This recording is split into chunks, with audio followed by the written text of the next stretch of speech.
আজকে আমরা এসেছি খেতে ঘাস কাটার জন্য। শীতকালে ঘাস খুবই কম পাওয়া যায়। এদিকটাতে আমাদের কাটা হয় নাই, অল্প কিছু ঘাস রয়েছে। আপনারা দেখতে পাচ্ছেন ঘাসের শীতকালে ন্যাচারালি গ্রোথ খুব কম হয়। তো আমরা এখন এখান থেকে ঘাস কাটবো। এগুলো হচ্ছে হোয়াইট জার্মান ঘাস। এগুলো গরুর জন্য খুবই ভালো। গরু ছাগল এই ঘাসগুলো খেতে খুবই পছন্দ করে। ঘাস কাটা দেখার জন্য উৎসুক জনতা। আমরা এখন ঘাস কাটবো।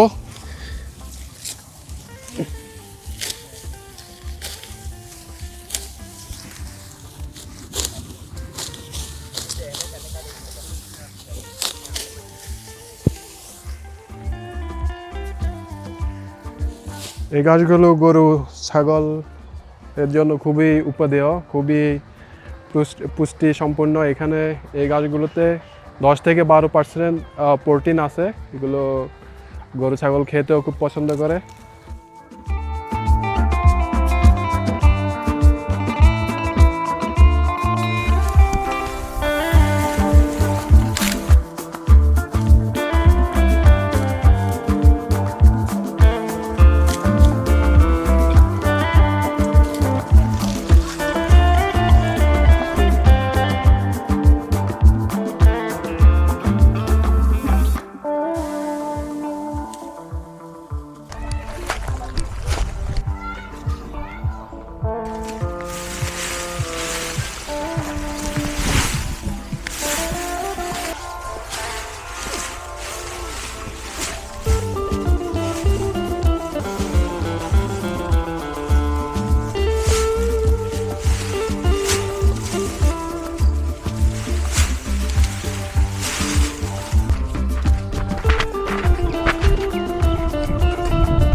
আমরা এখন বিশেষ একটা যানবাহনে এটা বাড়িতে নিয়ে যাব।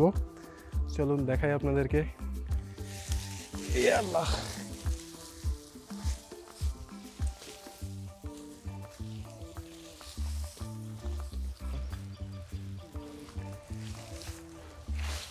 সাইকেলে করে এটা বাড়িতে নিয়ে যাব। খুবই সহজ এবং সুন্দর।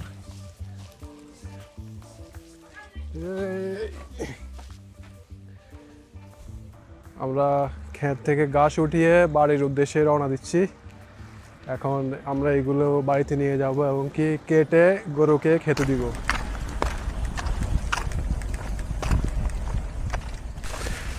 সাইকেলে করে বাড়িতে যাচ্ছি, ঘাস নিয়ে যাচ্ছি গরুকে খাওয়ানোর জন্য।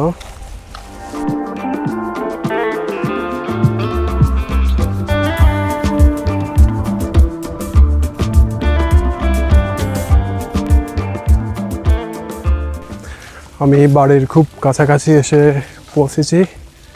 এখন আমাদের বাড়ি থেকে ঘাসের মাঠের দূরত্ব খুব বেশি না, 1 থেকে 2 মিনিটের রাস্তা।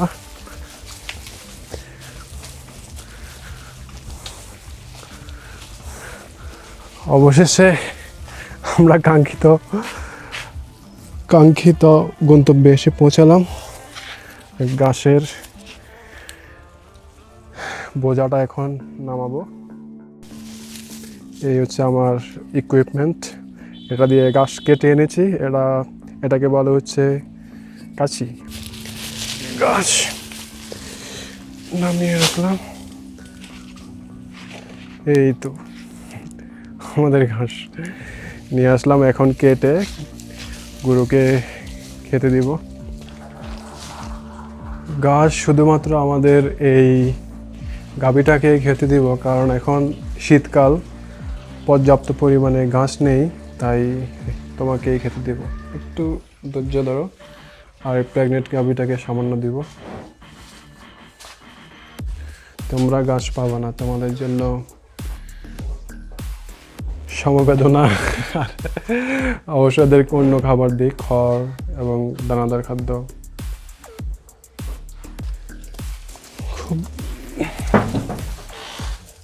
খুব সামান্য পরিমাণে এদেরকে দিব।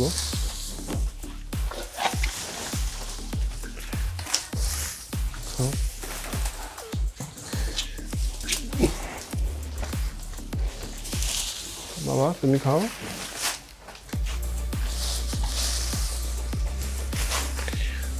বাকি বেশিরভাগই আমাদের এই দুধ দেওয়া গাভীটাকে দেব।